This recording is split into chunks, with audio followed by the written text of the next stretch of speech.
Welcome back to Operation Overhaul. This is a series of videos where we're overhauling a Matchless G3L WD from 1941.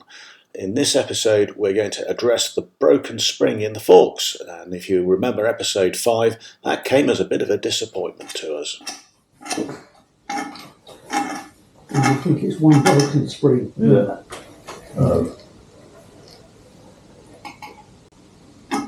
Maybe called Steve Serby. Yeah. Well, that's a disappointment. It certainly was a disappointment. Look at that spring, completely sheared.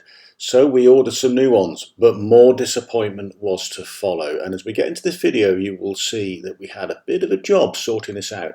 But spoiler alert, we did sort it out. And I think what you'll find if you're interested in the suspension of these kind of bikes, this might be quite useful to show you how to take them apart, fix them, and how they work. So the new fork springs have arrived, and I'm slightly challenged by the fact that they are very much longer than the old ones. Look at that. I put them side by side. Now the manuals say that the old spring should be about 10.5 inches. Actually this one's about 10, so maybe it's worn or maybe it wasn't quite the right size. Now the new one, I was very careful with the part number when I ordered it. This is 13 inches long. So it is 3 inches longer than the existing one, which is 10 inches, and 2.5 inches long than what the manual says it probably ought to be.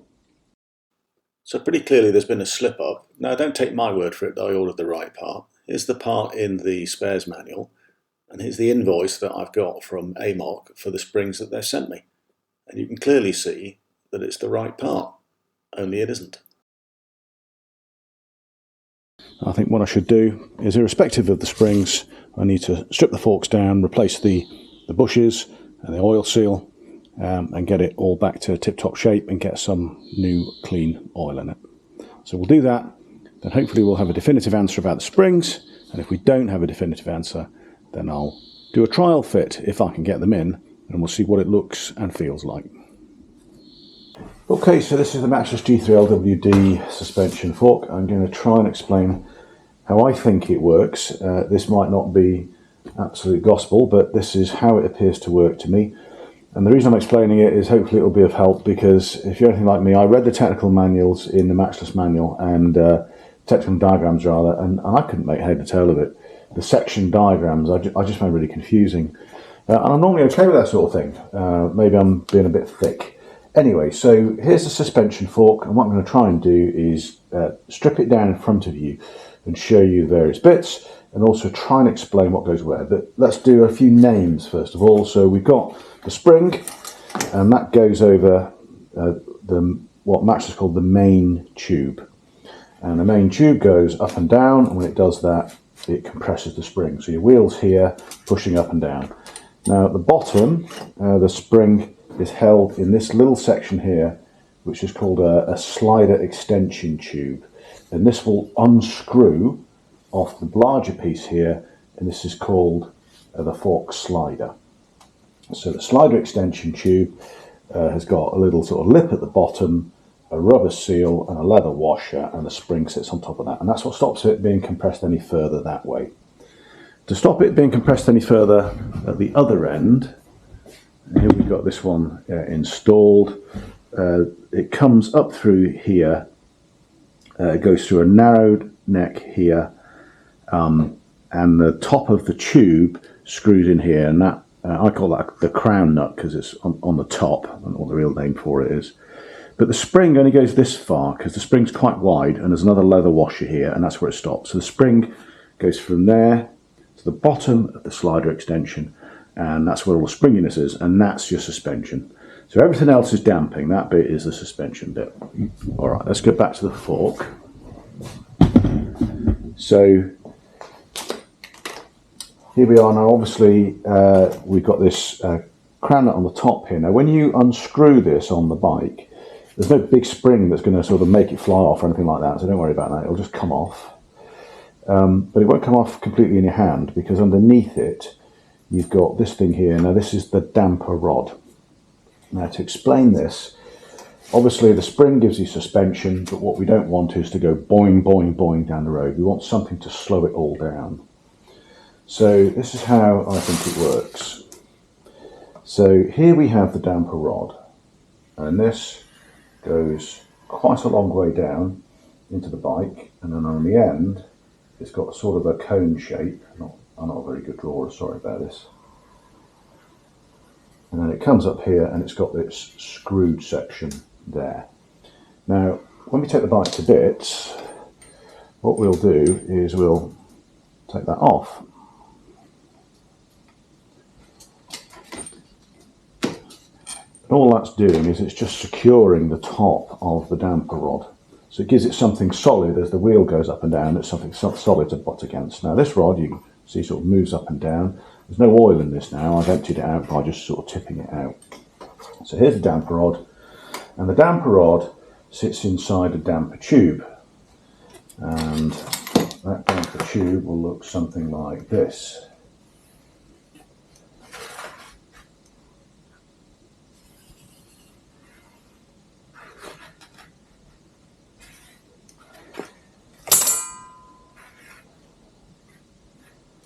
And there's a little sort of clip thing that goes up here which stops this going too far that way. Now there's a couple of holes, not sure exactly where they are, but there are holes in the side, and the bottom of this is secured. I'm just going to take the spring off so it doesn't go down. The bottom of this inner damper tube is secured in the bottom here by this nut. So the tube is within this thing, the fork slider.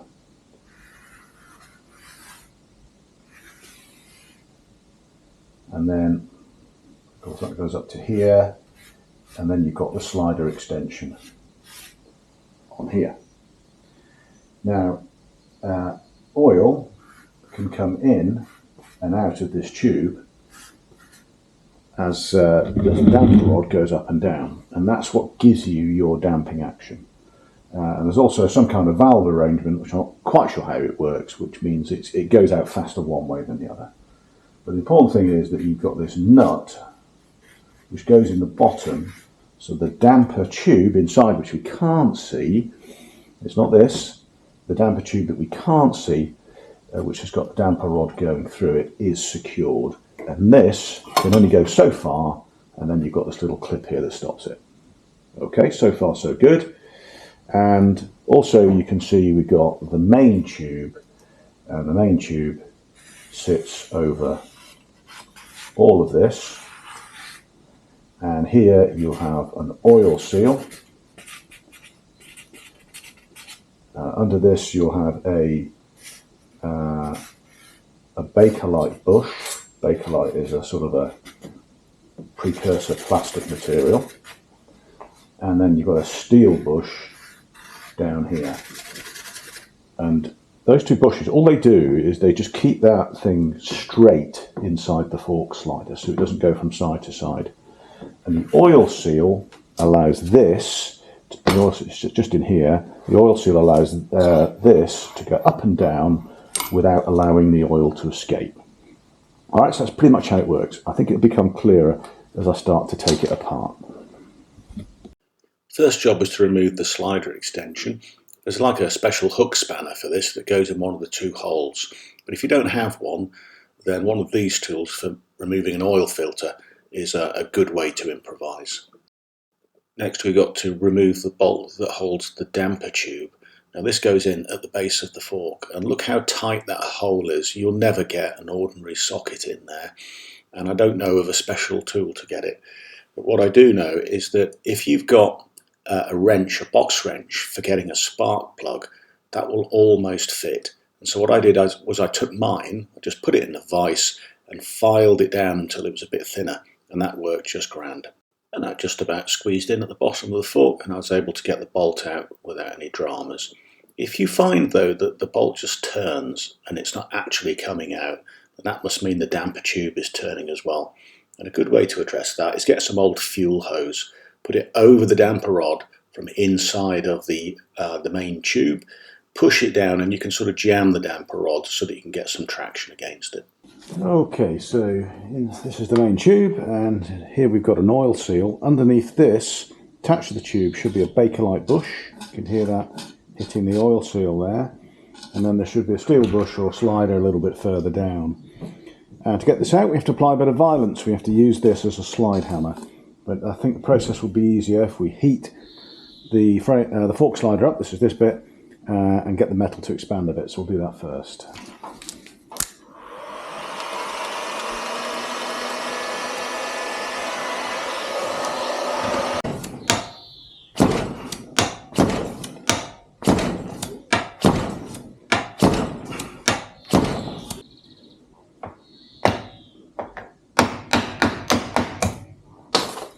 I think it's coming. There we go. Wow. So that was a combination of heat, tapping with a hammer. Alright, let's have a look, see what we've got. So, this is the oil seal. This is the Bakelite bush. And this is the steel bush down the bottom. Alright. And I'm going to take the damper tube out just by pushing it from this end. Oh, there we go.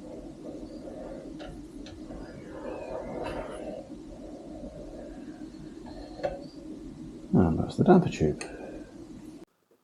Now, one of my loyal viewers, who goes by the handle of Cobra Vate, and one I think is from New Zealand, has asked for details of the dimensions of the damper rod assembly, because he doesn't have one on his G80 and he's thinking of making one. So here we are. I've got the length, the diameter of the outer tube. I think I messed up measuring the inner tube here when I looked it back on it, but it's about 7mm in diameter. Thanks for bearing with us. Now we'll get back to the rest of the video. Okay, bear with me guys, this is a journey of discovery for me as much as it is for anyone else doing this for the first time.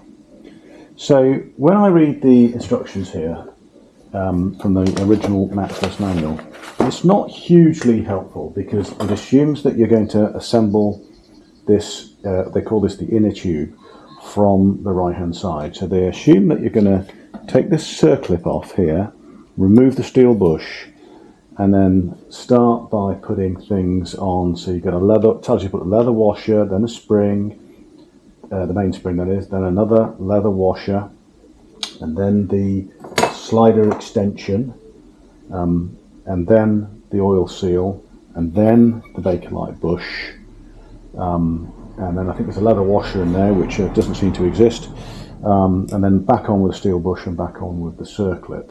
That's what those instructions say. It seems much easier to me that we'll leave this undisturbed because there's absolutely nothing wrong with it, and we'll take things off this way. And so what we need to do is put things back on that way. The one thing we'll have to be careful of is that when we see anything like this, we can't slide an oil seal over that without protecting it in some way, because we don't want to do is tear that delicate rubber inside there. So we'll put some tin foil over there or some very thin plastic and use that to shield it as we bring it down. Okay, so that's easy enough. Now I've got a fork rebuild kit here. This has come from AMC Classic Spares. Hugely reliable outfit, so I've got no doubts about the quality of any of this. So, but it is slightly different from the setup I've got here. So this is the oil seal. This is clearly to replace the Bakelite bush on here. Can't be for anything else, and it certainly fits. This must be to replace the rubber seal, which is really gone for a Burton here in the slider extension. That looks pretty horrible, but that will fit in there perfectly. Then we've got two leather washers, and they're for the top and bottom of the spring, I think. So where the spring abuts, there's a leather washer protecting things. Then we've got two small washers here. One will be for the oil drain plug, and one will be for the bottom bolt that goes into the base of the fork slider here. And then we've got this, and I have no idea where this goes. I can't see anything anywhere where this will fit. The only diameter that's remotely close to it is this one. But I don't want to put this down here because it might cover this hole, which is part of the mechanism for the oil. It certainly doesn't go over here, I don't think, because then it would be too wide to go into the bottom of the fork and you're not going to be able to screw it in properly. So I don't really know what that's for, but given that I'm not taking an old one off, I'm happy to put things back as they are. Anyway, so that's how I think it goes. So we'll start by taking off the old oil seal and the Bakelite bush, and then we'll put the new bush on, flanged end upwards, and just to compare, that is exactly the same diameter.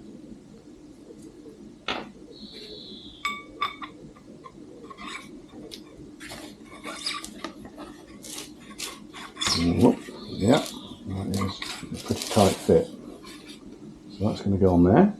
Now we've got to replace the damper rod assembly that was inside here. That went in from this end, and we can see there's a screwed end here, and that comes into the fork bottom bolt, and then this is what goes all the way up to the top of the forks. So let's put this in here. What I did discover as I was playing with this is this clip here needs to be really seated. If it isn't, then the whole thing won't go in there. And there's a little arrangement here which it slots into, so if it's not quite there, you can put a screwdriver in and just move it over slightly, and then it's perfect. Right, in we go. This is the bit where it can foul, but it's gone fine, and that goes all the way in there. Good. Right, next, we've replaced those two seals. We're going to replace the seal in here, or rather it's not really a seal, it's just a rubber spacer, I think, and it looks like it gets pounded quite a lot. With a new rubber bush in the slider extension, next we'll turn our attention to reassembling the inner tube, or the main tube, into the slider, the fork slider. Now I'm expecting this bush to be quite a tight fit. It turned out it wasn't, but I was expecting it to be quite a tight fit, so I'm heating up in a vise the fork slider, and then bringing the tube over to put it down and to try and seat the bush. I'm also putting just a little bit of WD-40 on it as well to make it slide in.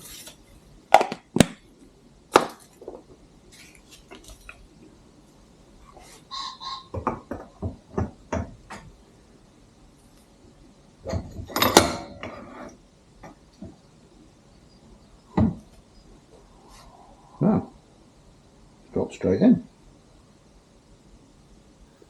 Now to put the new oil seal on, and to protect it, I'm just making a little slider by using some kitchen tin foil. Now tin foil, of course, can be quite sharp, so you need to fold it over carefully and make sure there's no wrinkles in it. But the benefit of it is really it's extremely thin, and that's why it's a good thing. It's not going to stress this seal as I put it down. And the reason you need to do this is the top of that inner tube is gripped by the arrangement at the top of the forks, and it gets all sort of scabbed up and scummy, and there's bound to be scratches and things in there. Also, I've put a little bit of oil down the tube as well so that this slides, and what I'm doing is I'm pulling the whole thing down so that the tin foil is in contact with the tube and the oil seal is just being carried along on the top. And then when I get down to the bottom, where we've got a nice smooth bit of tube with no damage at all, that's the point where I'll just take the tin foil away again, and hey presto, we've got the oil seal on from the top without any prospect of damage at all. All we have to do now is get that into the fork slider, and this really is the most difficult bit of the whole process because it is an interference fit and it goes in there mighty tight. This is much easier if you've got a specialist tool, a slide hammer, but I'm going to use the old Bakelite bush, a punch and a hammer, and I'm just going to be really careful and tap it in progressively. And once again, I'm just making the whole process easier by getting that tube hot, really hot. keep heating it until you see steam coming off it.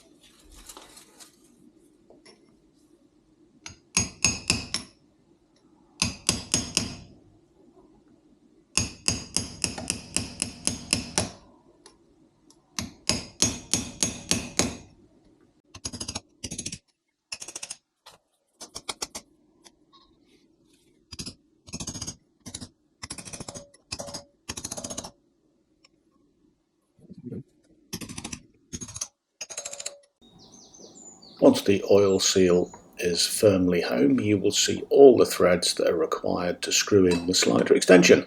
So we screw in the slider extension. It was at this point I discovered that I did have the correct hook wrench, if that's what it's called, lying around the garage, so I used it. Next we'll put a new washer on the bolt that goes into the bottom of the fork and put it in so that we can screw in the slider tube. Here I am using my adapted box wrench. Sorry about the terrible filming here, I've not got the angle right here at all. And you'll notice I'm holding it up, and that's because the slider tube can slide around inside the fork slider. The damper tube rather can slide around, so if you just upend it, it'll slide down to the bottom and then you can engage the threads. Now hopefully you'll be able to just put the box spanner on and tighten this up. And when I did this fork, I could. When I did the other fork, which I didn't film because it's pretty much the same process, it just rotated and I couldn't get anything on it at all. And that's when I used a bit of fuel tube over the damper rod and down just to hold and stop that damper tube from rotating. But this is biting nicely. So holding everything steady, I am tightening it up so that we don't get any oil leaks out of the bottom of the fork. Now the little drain bolt that goes into the side of the fork slider, and I'm just putting a new washer on that, screwing it in by hand, and then nipping it up with a screwdriver. Okay, let's have a try fitting. So first thing is we need a leather washer, a leather facing the spring. It goes over here.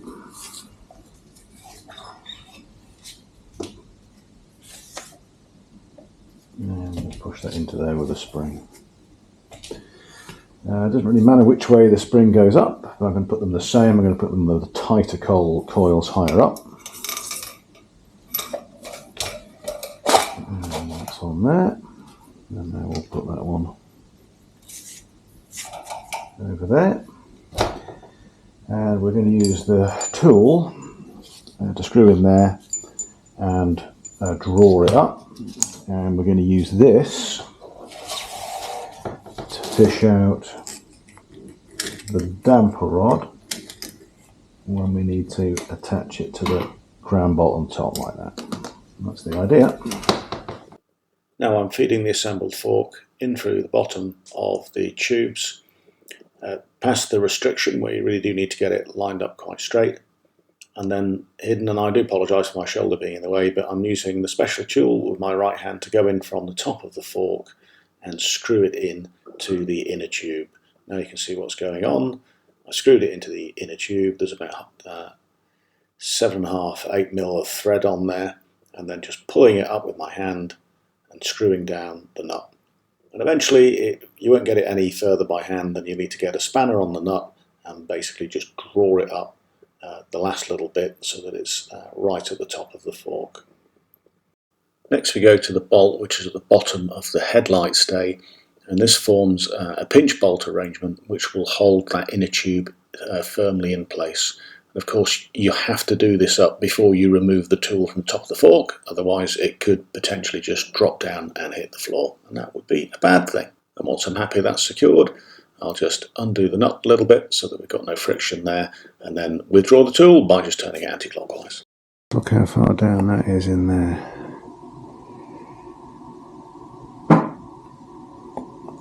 That little monkey's a long way down. I mean, it'll come up easy enough, but we somehow got to lasso it and pull it up. And the thing I was planning to use ain't long enough.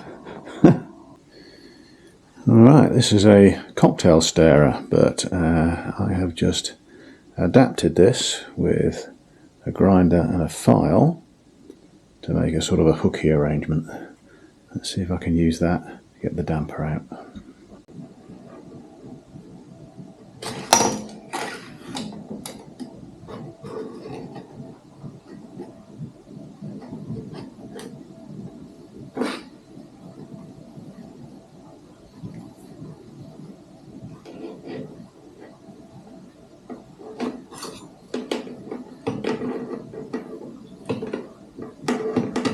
I think I'm coming up against the limit of travel there.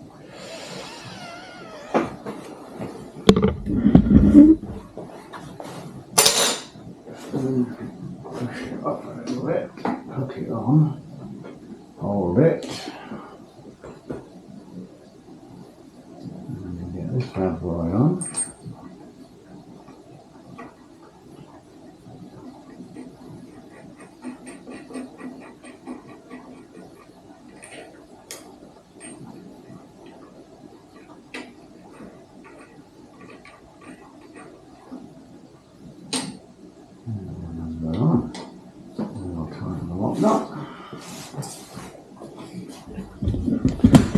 I'll cook it on gas.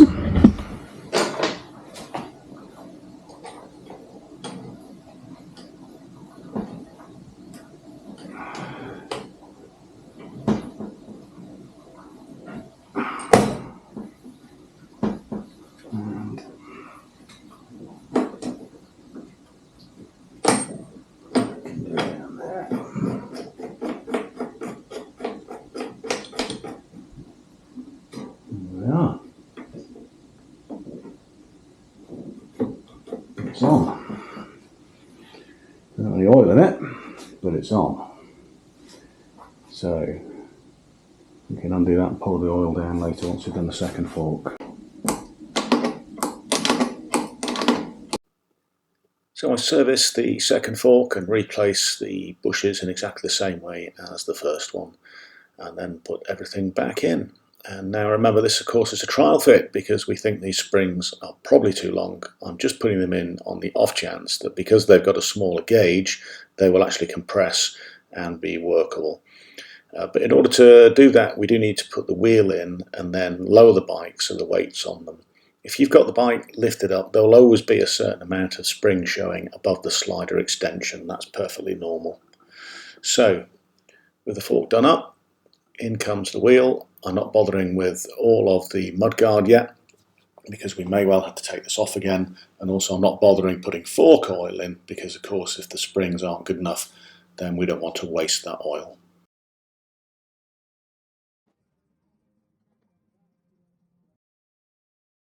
Okay, these fork springs, I gave them a trial fit hoping that they would compress and be something like reasonable, but this is no good. There's going to be a gap here between the slider extension and the top of the tubes here. Even when I put the petrol tank on, it's not going to give much more weight than that. That will allow dirt and crap to get in. You'd have to put gaiters on to keep it out. More importantly, if you take a step back and just look at the aspect of the bike, you can see it sitting on its rear. It's basically these springs have turned the G3L into a chopper. We don't want that. That'll completely affect the handling. It'll give it a longer rake. The damping won't work properly because the damper tube's going to be at the end of its travel. So I'm starting to flap a little bit now because we've got a ride on Sunday. That's in 2 days' time. And I still need to get the bike back together. There are no insurmountable problems except trying to get fork springs. I've tried several leads, including a garage in London, which probably will have them, but the guy who does spare parts is off today and not back till tomorrow. And I won't be able to get to London and back because of other commitments. But I have tried a guy called Ken DeGrew, who is an AGS and Matchless specialist. I called him. He says he's going to have a route around his garage, and he might have some if I call him back in an hour. If he's got some, and I will be jumping on that if Ken will allow me to come over and pick them up, and we might be back in business. But yeah, that's a bit of a hitch. Just off the phone with Ken, he's got 2 springs and they don't match. So, but he only lives half an hour away, so I'm going to zip over there with my good spring and see if one of the ones he's got will match that. If it does, then we're back on the road again. If not, then we'll think again.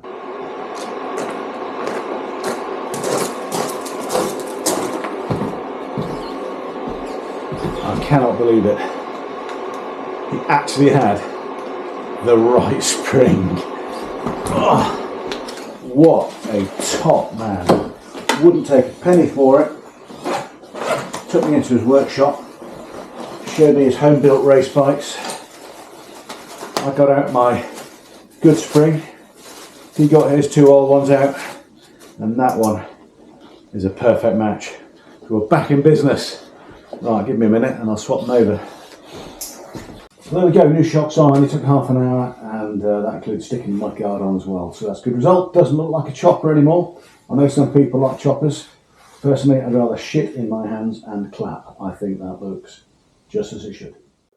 Well, what a roller coaster that was. Join me next time when I race to get the bike back together in order to make it for the ride on Sunday. Only 2 days to go. Will I make it? I'm not going to give it away here. All I'm going to say is I did my very best. Big thanks to my friend Martin for helping me with the forks and gifting me that special tool, without which I'd have been absolutely stuck. Massive thanks to Ken de Groom for sorting me out with a spring when everything was looking bleak. Big thumbs down to the AJS and Matchless Owners Club, not for sending me the wrong part. I mean, I think that can happen any time, but because when I rang them to say, hey, look, it's the wrong part, can I just have a refund, please? Then I was told, well, yeah, well, okay, just send it back. We'll probably give you a refund, but we're going to charge you a 10% handling charge. I said, well, look, it's your mistake, guys. It's the right part number. You provided me the wrong thing. And they said, oh, well, we'll have to have a committee meeting to decide whether we can give you a full refund. And that's at the end of May, which is over a month away. So AGS and Matchless Owners Club, if any of you on the AGS and Matchless Owners Club committee are listening and watching this video, sort me out with a refund, please. Don't be dicks about it. I've done my best. Okay, thanks very much for watching. Hope you liked the video. It was rather a long one, but I think it was worth it because there's not much out there that shows you how to deal with these forks. Join me next time. Thanks for watching. Ride safely.